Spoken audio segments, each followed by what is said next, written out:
Hey everybody, it's Michael from Get Your Rock Out, and I am here at Hammerfest with Afterlife. How you guys doing? Not bad, man. Not bad. Very good, yeah. Just buzz. Just not long off stage, so still in the adrenaline rush a wee bit. How was the crowd? Good crowd this time of day? Really good, man. I expected it to kind of, be a little quiet and stay quiet because we're opening the stage, and everybody's hungover from the night before. But we got a good crowd at the start, and it filled up as it went along, and I really liked it. It was great. I think it's that kind of way as well, because we're opening the stage. People aren't going to pop in until they hear something on. So as we were playing, it got busier. So it was good. I'm just glad there was a good wee crowd there to see us. So if you do your part and you fire them up accordingly as well, they'll come in, they'll stay, and they'll enjoy it. They'll be loud, and they did. They were good. It was great. Really enjoyed it. So, is there any extra pressure when you're opening a stage at a festival, or is it like a prestigious thing? Well, I think this is maybe the second time we've done it. The only time I think we've done it before was, I think, the Cambridge Rock Festival, and it was one of these cases where, we'd get in at 1 in the morning the previous day, had to play at 11 in the morning, open the stage, and then pack up and go home, because logistically that's what we had to do. So it was a totally different ballgame today. So this was the first time we did this, and we could stay around and enjoy it. And I think when we opened that, it was 11, as you said, in the morning. So that, obviously this was 1 o'clock. So even those couple hours, that's a few hours, hangover recovery time. So it was much better this time, and it was really enjoyed that. Actually, it was really good. It's almost just like we've obviously got the whole day now to enjoy the rest of the bands as well, which is cool. So enough time to crawl into the fetal position ourselves and recover for a little bit, and then get back out there. So yeah, that was good. Now, for people who may not be too familiar with you, how would you describe the Afterlife sound? How would you sum it up? Funnily, we got kind of asked that last night at a party, and it's hard because we get comparisons and we don't always see that. Sometimes we get comparisons to Alter Bridge, that kind of thing, because the music is really hard and heavy, but Pete's such a good singer as well. Because I've got that sort of bluesy style, we're very much kind of not tarred with the brush of that Americanised kind of hard rock, that Seven Dust, Alter Bridge kind of thing. But there's a lot of stuff that stems from, we've got a lot of grunge roots, Soundgarden and Alice in Chains, but then there's Down, there's Pantera, there's all sorts of heavy metal. But we all kind of bring this mishmash of stuff together. So, there's a lot of stuff in the kind of British scene where it's comparable to the new wave of British heavy metal sort of stuff. And we are not really that route, but we love it. But it's not really a part of our sound. It isn't that more Americanised, bit southern, bit kind of everything. It's kind of putting like a British spin on it.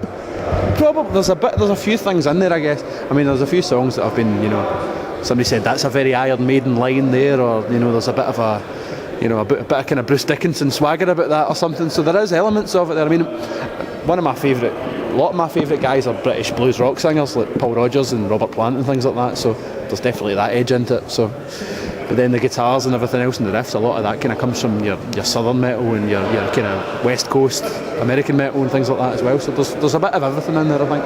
And I guess it's that way. It's hard to describe your own sound because we're almost not too conscious of it. We're just playing what's coming out of us, and so it's we're biased at least, so we can't really tell sometimes. Yeah. So.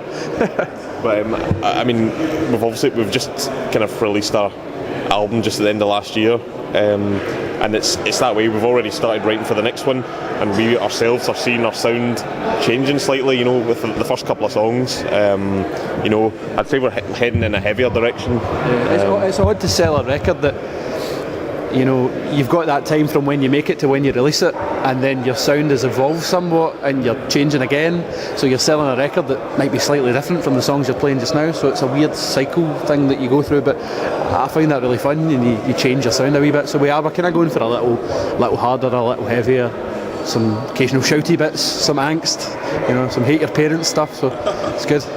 That's fun. See, this is the Omega album, which of course comes after the Alpha EP. Is that like a recurring theme that you're going to have, or is it just a fun thing to do, name your albums like that? Well, funnily, when we released Alpha, we always kind of half-jokingly said, right, the next one's going to be Omega, and the plan was to make it an EP as well, originally, but it got to the point we'd written so many songs by that point, we thought, it'd be silly to put out another EP, because the thing we found is when we put out an EP, people always go, that's great, but where's the full album? So it seemed like a a crazy idea to put out another 6-song EP, but yeah, it was. I wouldn't say we'll be continuing along that line, album name wise. I think it worked for the two, from a progression from just getting started on the EP to having a full album and being proud of both of them, and that was it was the end of the beginning sort of thing, and we could just cap it off with the names. So I think we'll be moving on from that, but we like our vague themes and crazy things like that, and nice wee things to tie them together and stuff like that, so it's good fun.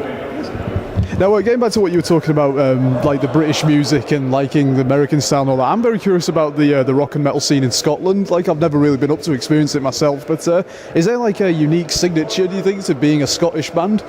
Well, I mean, it's strange. There's actually a really big death metal scene. Huge death metal. Up in fact, Glasgow. Cerebral Bore was, in fact, my first ever interview. Yeah. Right.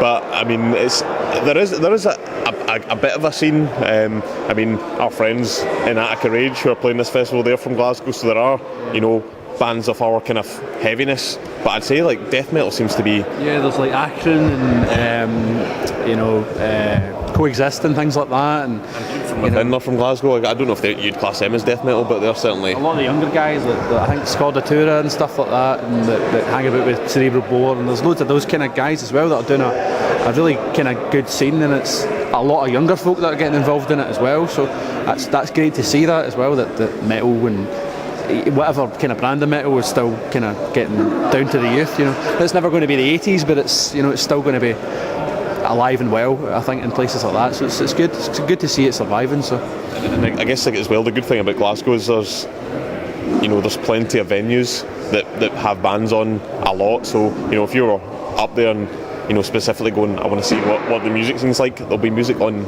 in several venues close together.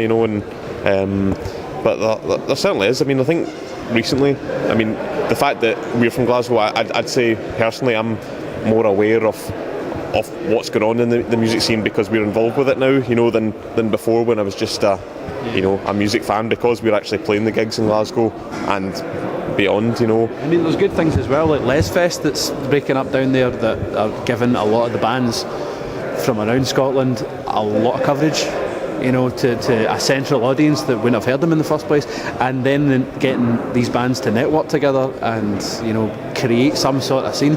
And I think that's probably where the kind of scene thing is headed, because you'll never get a scene like the Seattle scene anymore. The internet has made the world a small place, so when people get together for a one-time thing like a festival and they're able to network like this as well, this is a great sort of thing for that. Bands that don't necessarily fit on the download sort of stage, more of a local level, are able to get together for things like this and really interact and really make something quite special. So, I know you talked about having a blues influence or anything. Is there any kind of the old Gaelic kind of music kind of creep in sometimes, or is that just me being incredibly prejudiced? No, it doesn't really creep in. I guess it's very far removed from rock stuff. It can creep in, I guess, if you're